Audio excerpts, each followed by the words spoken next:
Alright, welcome back everyone.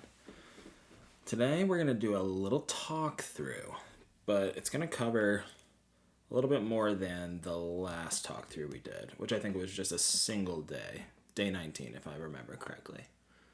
Let's see. I think I want to just pretty quickly go through what we've done so far. And I think I ended. Yeah, so we're 40 days down. I haven't done today, October 11th. So we got an even 40 to talk about. And we'll just kind of briefly go through these, and that way I can sort of showcase kind of how this dungeon all connects together. So initially we're starting out with a cave coastline. I'm imagining outside of some sort of fishing hamlet, or maybe even a larger town, but just down the beach a ways.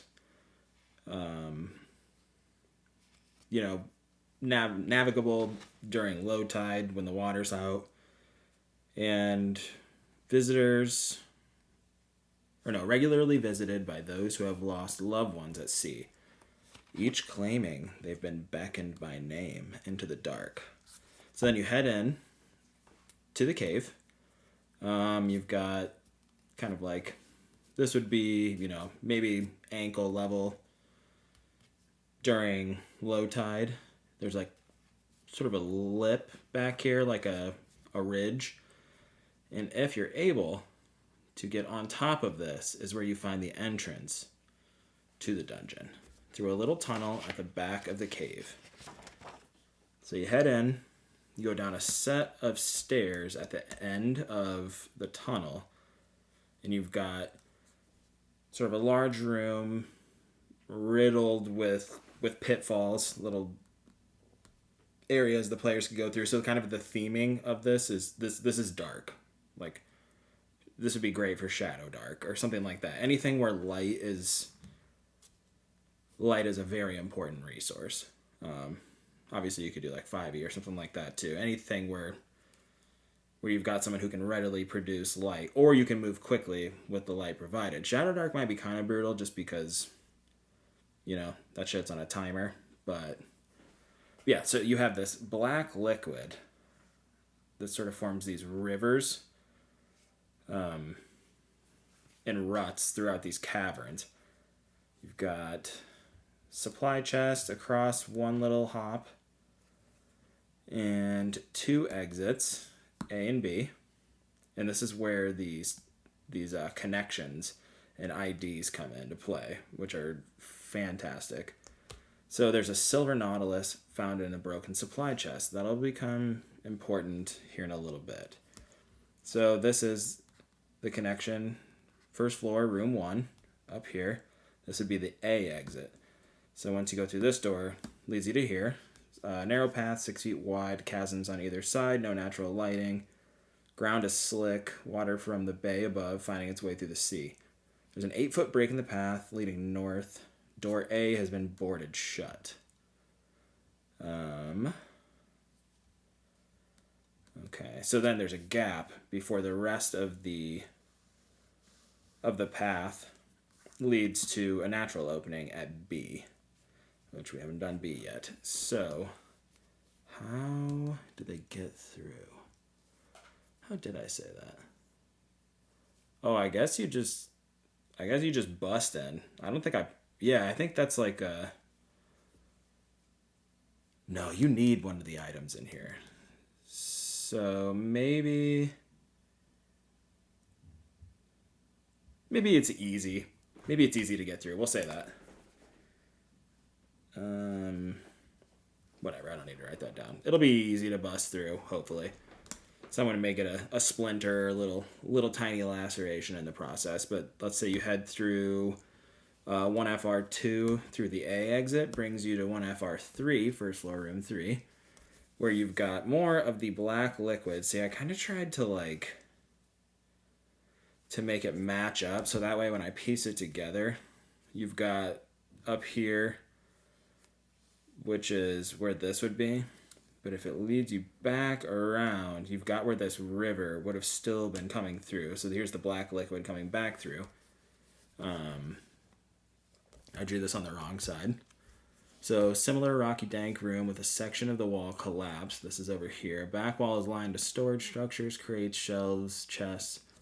1 to 2 enemies barring the way to room's resources. And then there's a silver wand that's found in the supply room. Or the supply chest. I rolled on some tables in the Mythic GME. Rolled a 45 on the theme table. Oh, no, I didn't. I used this. I used this one. Oh, yeah, Forgotten was the theme I used on the theme table. And I thought it'd be kind of sad, kind of fucked if they were like, you know, maybe dogs that had been in here, which, weirdly enough, full circle, and you'll find out why.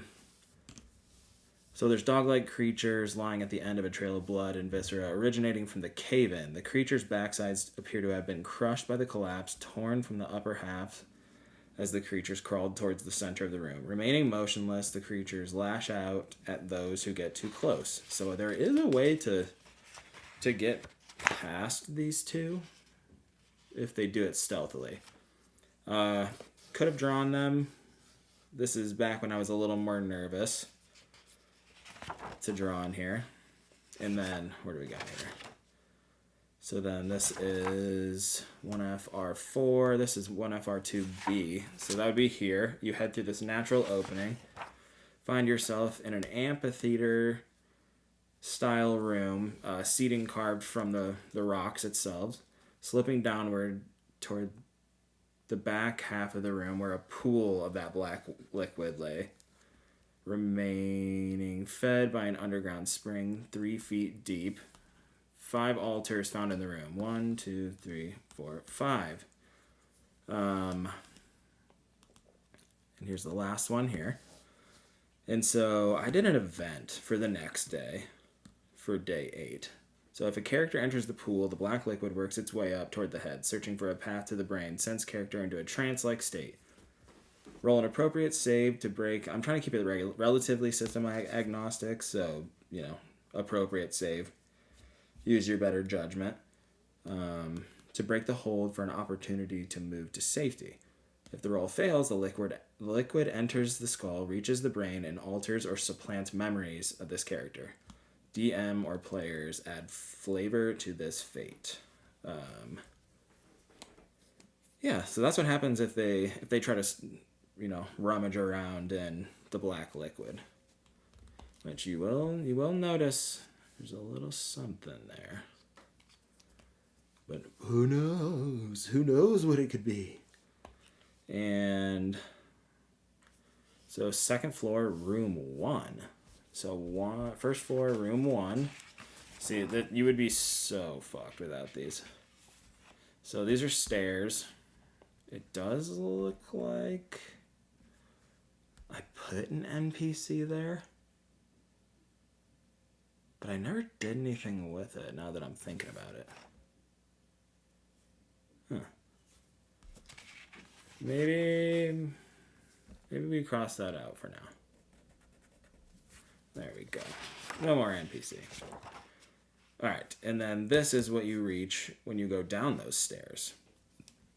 Here we've got a large cavern with smooth, polished floors, ornate rugs layered over one another running the length of the room. The rugs lead to a crudely constructed wooden throne, mangled humanoid corpse tied to it by thick rope. Parallel columns run alongside the rugs, well lit by torches when ignited.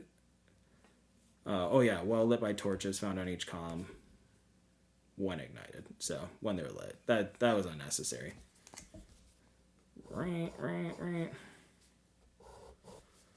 This room, we're just going to say this room is well lit. You know? When they're not well lit, that, you know, that'll lead you to believe, oh, it's derelict. It's been empty for a while. When they are well lit, well, that's how you know. That's how you know you might be in danger. So there's a silver crown atop the corpse's head. Maybe you're catching on. A lot of silver items to be found. A lot of rectangles in these note boxes.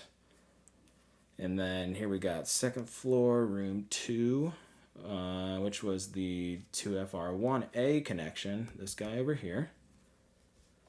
And what do we have here? Oh yeah, this room was kind of weird. I wanted this to be like sort of all connected. So you've got a dark hallway leading to another cave-in here at the end, and I went white out crazy here.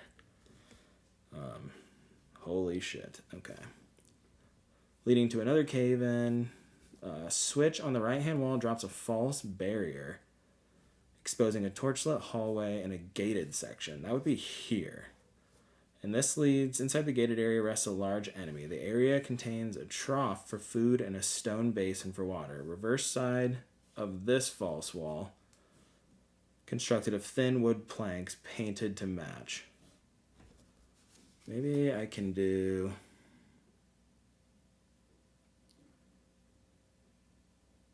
just some wood planks. There we go. Alright. That looks like wood. Reverse side of the false wall constructed of thin wood planks painted to match. A stone in the front. There's a silver pearl at the bottom of the basin inside of this area. So a fun thing about this room, there's a little tripwire here back in the 2FR1 room, the throne room. If they walk, and I think I want it to be 1, 2, 3, 4, so a D4. Or I could roll a D8 because rolling D4 sucks.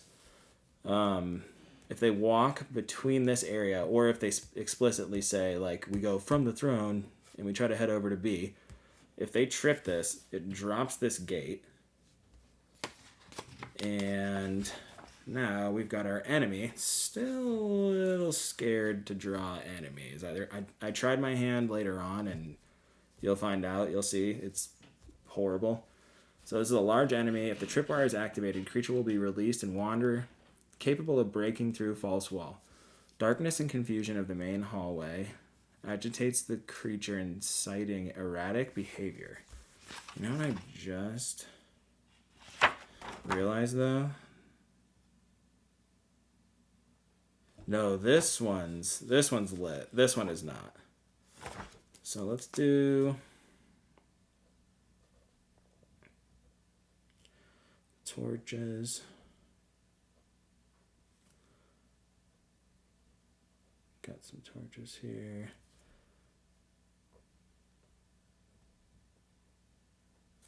There we go. That's how we know it's lit. Okay.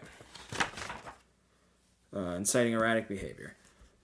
Bear-like, covered in barnacles on half of its upper body and face. Walks on hind legs, runs on all four. The barnacles on its arms are so thick they have created a club. Inflicts heavy blunt force trauma. So this thing will f*** you up. But I want to say if you get in through the gate. Did I make a way? See, this is fun. This is a good way to, like, refresh and go back over this. Because, you know, 40 days in a row of little blips of a Megadungeon, you do start to forget. So the enemy is resting. There is, I guess, another way you could maybe sneak past, depending on what you've got. I should make a way to drop that gate without the tripwire. We'll see. Okay. So this is second floor, room 3. This is the B exit. So we've got here. This would trip it if they did it. There's a large kitchen area with a prep area and plenty of storage. Ladder hidden by burning hearth back here. And decades of soot. Well lit, smokehouse filled with cured and smoked meats. 2 humanoid creatures working in the kitchen. There's an enemy, question mark, and there's an enemy, question mark. Not everyone has to be evil. So the cramped dining space... Wait, what did I do here? Oh, this is the Great Hall. So there's a connection to the Great Hall from 2FR3, the A exit, and the throne room C exit. So you've got a cramped dining space with 5 large wooden tables paired with 2 benches per table. Door on the right-hand side connecting the kitchen to the dining hall. 3 humanoid creatures cleaning the room. Do these look like benches? Can we tell what these are? They remind me kind of pastries a little bit too. Right. So the ladder. See, this one's brutal. And I still gotta put some stuff together. So this burning hearth, if they don't see this, they don't get up to this room. This small carved out hollow circle of candles with the silver star in the center suspended midair. Dust and cobweb covered, this space has been forgotten for quite some time. So we've got this guy down here.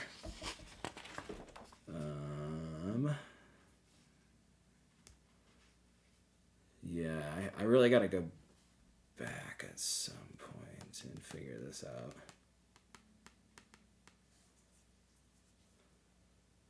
You know what? We could make it very obvious in here. Okay, I figured this out. All right. So the event in 1FR4, which if we remember, is this room, the 5 altar room. Placing all 5 items on the altars, the star, nautilus, crown, wand, and pearl, which... Where the hell is the pearl? I put them all in boxes, did I not?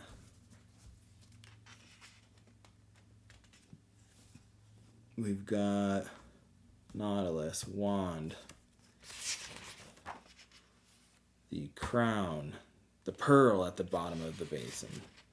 Wait, that's only 4. Oh, and then the star. Okay. If you place all of them in no particular order, it doesn't matter. The black liquid drains, leaving a staircase visible, which is A. The white A circled, you know. I just showed it to you. This bad boy here. So it drains. There's a staircase. All 5 lose their silver appearance and become imbued with single-use enchantments. The star, when activated, provides light source, can be targeted, and takes 1 hit. The nautilus allows Chosen to breathe underwater for 1 hour. Crown creates aquaveil around Chosen, immunity to fire for 10 minutes. Wand enshrouds Chosen, invisible for 10 minutes. Pearl, thrown upon impact, causes intense surge of lightning in area. Last little note, each character may choose 1. The unchosen items dissipate. If you have more than 5 people, you better share and decide who gets to use them. Right, and now if you descend the stairs through the amphitheater room, you've got a pitch black tunnel leading in different directions. The floor is littered with rubble cleaved from the walls, pickaxes, and wooden crates. Sometimes my writing is just very, very hard to read. I like to go back over shit over and over and over until you can't tell what it is. So we've got the excavation being too erratic and disorganized to have been the Miners Guild. So there's something else going on. I think I might have covered a little bit of this. Leads to, if you take the B exit, leads to the curved staircase leading to a small cavern. Large pitfall on eastern edge. Yeah, there's the opening behind the pitfall. On an edge they can sidle across. That brings you to 3FR3, a large dark room aside from the glowing crystals at the rear. Stone pyramidal structure with wooden offering bowl placed atop. 2 deep chasms on both sides of the room. So I think... What? So I want this to be a doorway. So in case they don't find all 5 items, I think I want this to be a doorway where... Oh, they can't even fucking get down here without finding all 5 items. Or... Oh...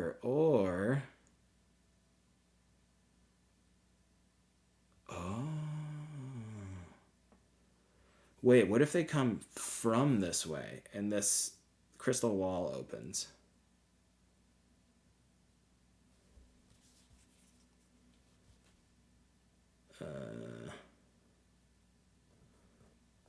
So yeah, what if we did A? And we'll say A, crystal wall opens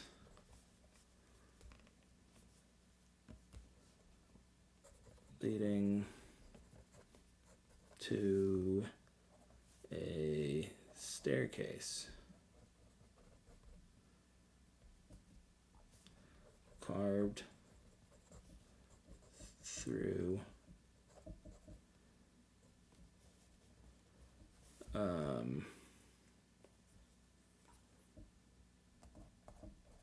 carved through rock. Okay, so we can do that. I think I want it to be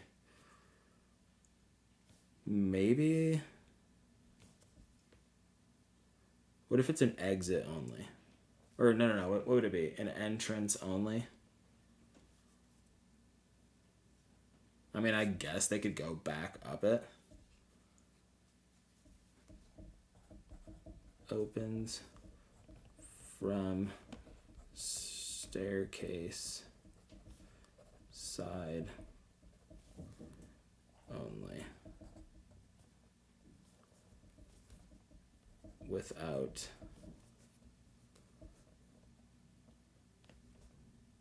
item for offering bowl.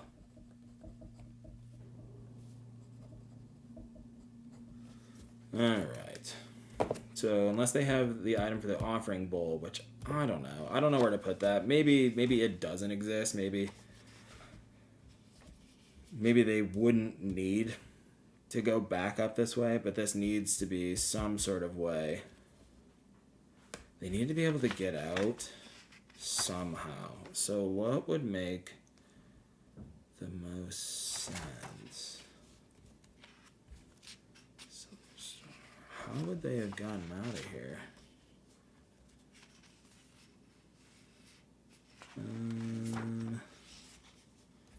Crates.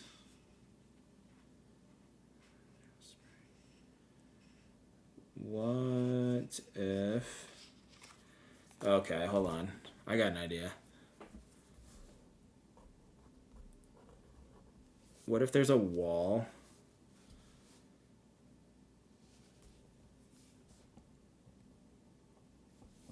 behind here? Behind the crates. And actually, you can get through.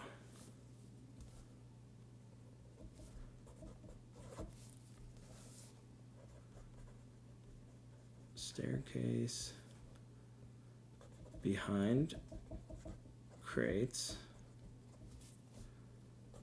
leading to, where were we? What room was that? 3FR3A.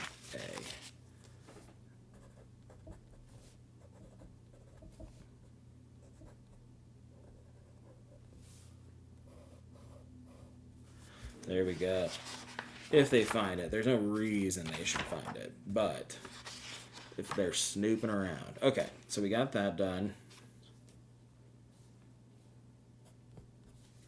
There we go. So now if you head back this way and they take the A exit from this first room, or from this hallway leading from wherever it was, the amphitheater room, if they would go straight north, they would hit the fourth room on third floor, which I think this one I went over. We've got three rooms, or 3 doors that are... Well, actually, hold on. Large rhombus windows on the floor overlooking an industrial mining quarrying operation 70 feet below. 3 doors locked with the associated statues. Drop the keys. 6 total enemies. Keys attainable without combat. So they can either fight these, or they can try to steal the keys from them. I'm going to say mild difficulty. Because I feel like there's like there's traps coming up after this. So maybe that's just too much. So they've got ways to get in. There's a steel door that does not open unless, I want to say, these 3 levers are pulled. So then we've got the A exit, which leads to the stone floor, square tiled floors that drop away under any weight. Safe path shown if lever, and B, which is this, if the lever is pulled. If you do this one first, it shows the safe path here. Oh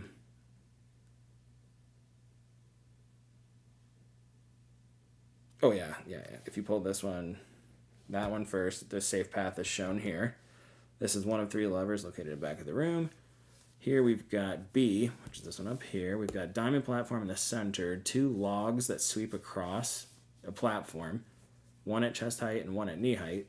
Both logs move up 3 feet if the lever in C is pulled before you get to this room, making passage underneath possible. That way you can just duck and they go through.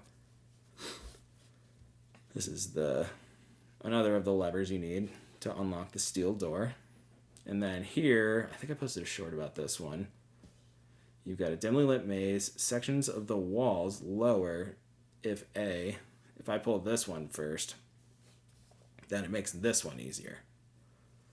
I thought about putting enemies in here, but I don't think I'm going to. There needs to be some sort of like,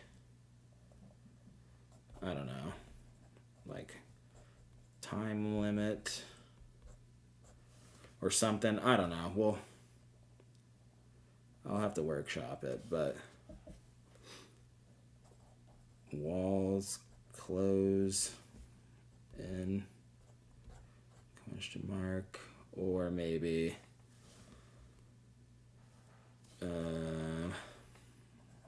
room fills with water. Okay, who knows? But then once you've pulled all 3, that opens the big steel door here, which is the D exit, which leads you to the elevator room. Mining equipment, supply chests, and a campsite. There's a dark elevator shaft, scalable, bonus with the rope. It's a 70-foot drop. The elevator starts between the 2 stations, from here and its destination below. If the lever is pulled, the platform falls down the shaft, 70-foot drop. Although it's halfway, so maybe we'll do... Maybe it's a 40-foot drop. Chains are visibly rusted. Here we've got the event of it snapping. I think this is the start of me being like, come on, just draw something out. It's not that big of a deal. Here we've got a loot table for the chests in this room. So we've got... I didn't want to just give coils of rope because, I just figured it'd be more fun. They'd have to get a little more creative. So you can roll twice for each chest. So there's 3 of them. You get 6 rolls total. Let's see here. You roll a 1 coil of rope, 2 jar of lamp oil, 3 3d6 currency, 4 pouch of blast powder, 5 bronze oil lamp, 6 if you roll it on your first one you get flint and steel. If you roll it on your second you get nothing. I wanted there to be like, if you roll the same result twice, the lamp oil has shattered and it's gone all over everything, but that's just so fucked for no reason. So we decided not to do that. And then, let's say they make it down. They are officially on the 4th floor in room 1, which is, here's the destroyed, crashed elevator. I think either way they get on this shit, it's probably going to snap, so hopefully the lever gets pulled first. It's a well-lit landing for the elevator. Lever does nothing now. The signpost warning of dangerous conditions ahead. Loud clanging and hissing noises coming from beyond the stairs. Ooh.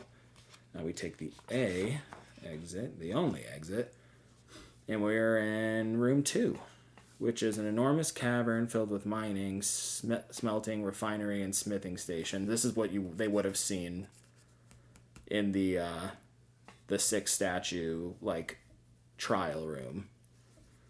And then there's pale humanoid creatures traveling to and from locations, their eyes appearing dull, cloudy, and gray. Stone paths connect each production site.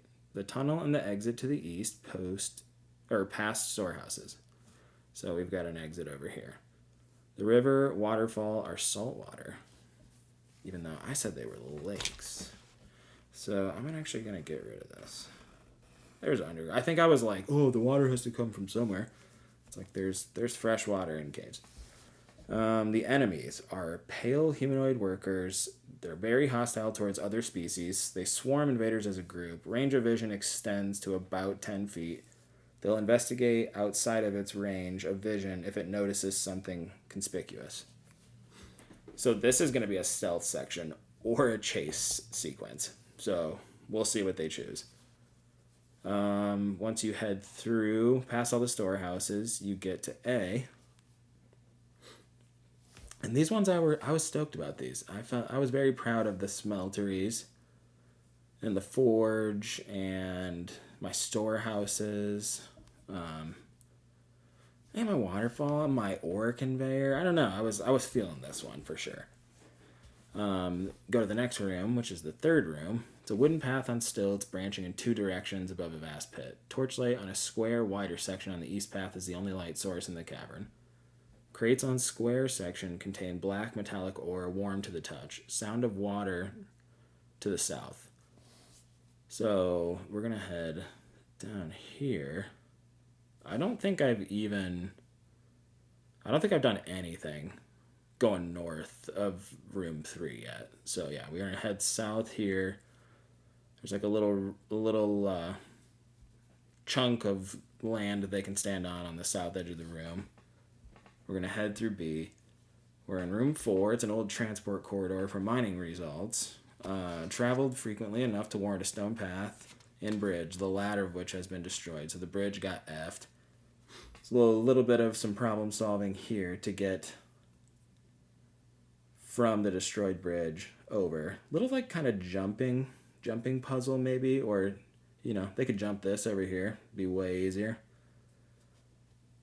Why wouldn't they just do that? I have no idea. Might have to put something here. Actually, no, we don't. There doesn't need to be something on the harder path. If they take the harder path, I guess good on them. All right, now we head through A, and we get to the 5th room, which is a path leading to a dock on a large subterranean lake. The rowboat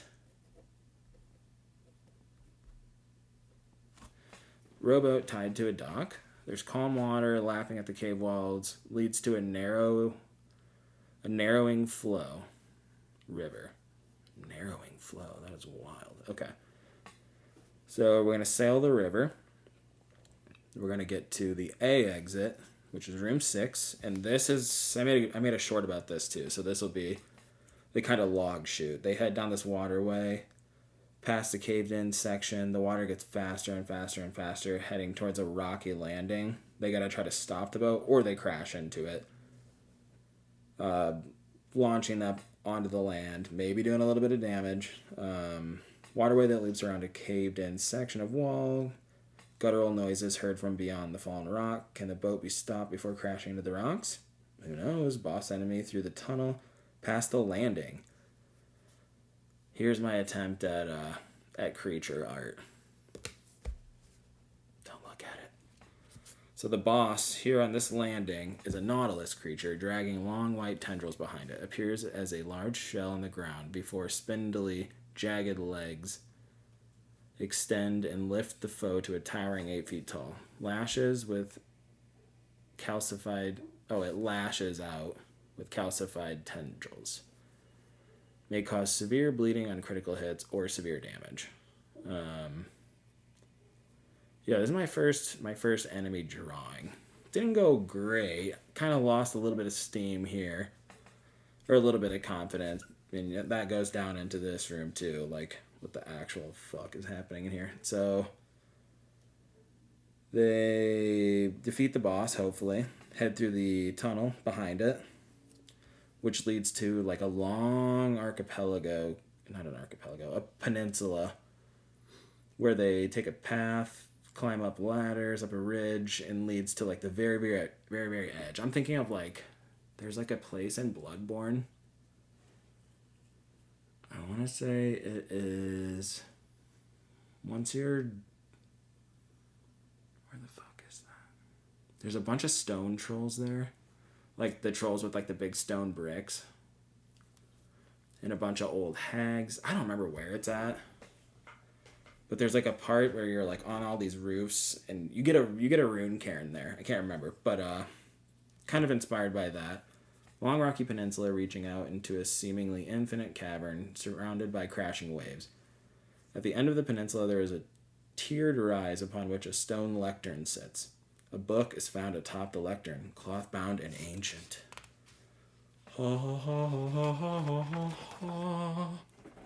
So this is the lectern. I don't know if you can tell. And then we've got the book, sort of a combo of a bunch of different hieroglyphics and runes and Necronomicon-y nonsense. When the book is removed, the ground shakes and the water drains from the fourth floor, room 5, 7. Wait, 5 through 7. What did I do here? Oh, I'm so dumb. Okay. Did not need to put that there. I already did 5 through 7. Okay. So pretty much the last 3 rooms we talked about. We've got this one, and this one. So the water drains. The book holds information that may be needed traveling through A in the third room, which is here. Potentially. Okay. Now what do we got here? So here's the lectern, there's book. So now I've got a couple like after events. So we've got room 6, which is the log chute, which is the after event. A new pathway previously hidden underwater has been revealed. Difficult to notice the path. So as you're coming back around, you keep coming. There's a caved in section. It's dark. But if they veer off to the right, you've got a new area, which would be room 8. It's an old waterlogged temple revealed when the water's drained. Unlocked front stone doors. There's a well on the premises. Area wasn't flooded at some point. Otherwise, why would they have had a well? Giant fissure appears to have allowed the water to drain. Okay, there's some gravestones. Big giant fissure. I'm going to assume this is where all the water went. And now we go into the temple, which is room 9. Crude pews and low light torches dot the room. Long center rug. Strong stench of rot. Dead canids at back of room. Long blood smears lead to the stairs to a lower level. So the dogs kind of like come back around for some reason. I don't know why. But, you know, if something's like spooky or like edgy, throw in a dead dog. Do what Hollywood does. That's how you get the shock and awe. So yeah, we've got the 2 dead canids, and then you head down the stairs, and there's a wet stone cellar, still waterlogged from recently drained lakes. Fissures have opened up on both sides of the room. A dead canid has been dragged to this room and dismembered, the pieces stacked into relatively neat piles. Which I don't think that part. Because then I came up with something else, and that part doesn't make sense anymore. So there's the dead dog, and then there's an item here, which is a missive. And day 40, the last one we did, was the item description. Here's the missive. They require blood by any means necessary. Offered daily from recently deceased. Leave the source in the cellar. Do not, under any circumstances, return to the cellar before they consume their fill. This effort will soon be rewarded. It has already begun. Heinrich. The missive glued to the stone floor in dried blood, teetering on the precipice of a fissure. Forgot to put a Y here.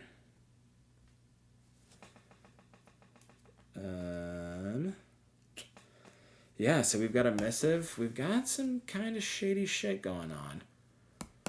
Oh wait, I should show you the other. See, this is where I don't know how to tie it in.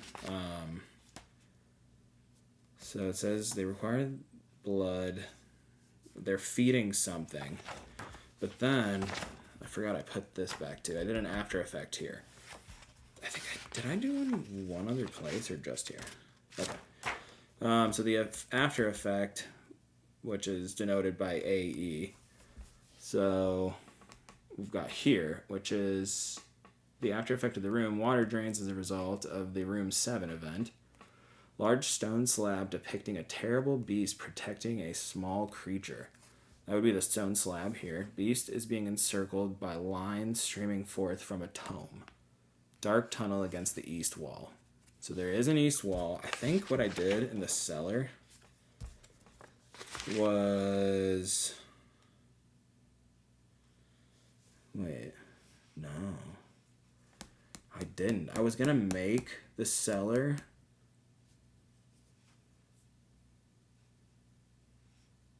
No, I don't think I'm going to. I was going to make the cellar attach to... Although it would attach. Yeah, I'm going to, actually. Yeah, that way they can find it either way and they don't have to backtrack a ton.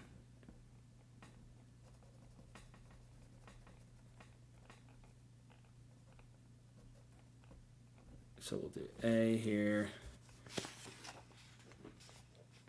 And then, there's a tunnel. Which we're not going to do the tunnel. We don't... maybe we should.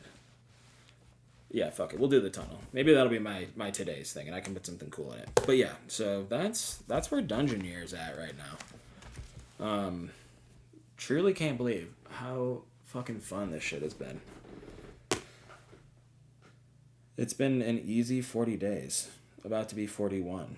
But yeah, if you don't know, Dungeoneer is designed by Pandion Games.